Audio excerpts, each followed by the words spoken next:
everyone, welcome back to my channel, Sugar Mama TV. If you haven't already subscribed, please make sure you do, because I'm here to motivate you, I'm here to inspire you, and I'm here to educate you on all financial matters so that I can help you create an amazingly happy and healthy financial future. So this video is for anyone who is a teenager up until your mid-20s. It's my top 5 financial tips for students. Just because you are busy studying for exams, getting assignments done, trying to get great grades, doesn't mean you need to neglect your finances. In fact, quite the contrary. If you can invest just a little bit of time and energy into your finances right now, I promise you, you will never regret it, and you'll be laughing in the future. These are really easy things, simple things that you can do right now today that will immediately make you feel good about yourself and feel excited about your financial future. Step number 1 is to live within your means. Do not spend money you do not have. It's very simple. Have a budget. Write down all your living expenses and the money that you've got coming in. Understand what are your needs versus what are your wants. Make sure you respect and honor your financial responsibilities first. Understand the consequences of not respecting those financial responsibilities. That will help you put things back into perspective again. And that want for a new handbag will fall to the bottom of the list because you feel good about being responsible with your money and stepping up to the bar. Now, doing a budget takes practice, but make sure once you've done it, you review it on a regular basis so that as new expenses creep in, you're on top of it and you decide whether it stays or whether it goes. Ideally, if possible, learn to live off cash or an ATM debit card rather than a credit card. However, if you have a credit card, make sure you're one of those great people who pays their credit card off in full each month and feel proud about doing that. Tip number 2 is to have financial goals. It is so important that you have financial goals because it gives you a sense of purpose and direction and also helps minimize those directions. Now, financial goals can range for a variety of different things, and it's about what inspires and makes you feel alive and awake. So they could be goals about paying off your debt, which includes your student debt. They could be goals about building up emergency savings so that you can sleep well at night knowing that if something happens, you've got enough money to help get you out of any or most disastrous situations. It might even be savings that's going to be your reward for when you finish studying. Also, have financial goals about investing. Have financial goals about building up passive income, and even have goals about planning your retirement. Remember, when you have something, set a goal for yourself, it gives you a great sense of focus, determination, and direction. Tip number 3 is actually continuing on from retirement saving. Make sure you spend the time today to set up your retirement savings accounts, whether it be superannuation, 401k plans, pension accounts, or RSA accounts. Wherever you live in the world, make sure you invest the time right now to set these accounts up properly. Ideally, you should have one account because that then minimizes your fees.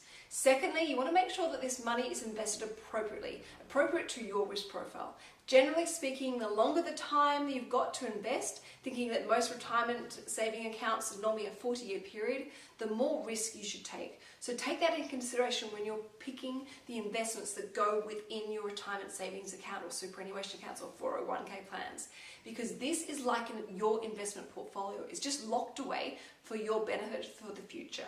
Also, make sure that you check these accounts on a regular basis. Make sure your employer is putting the right amounts into your account. Make sure you are adding money to it if and when you want to.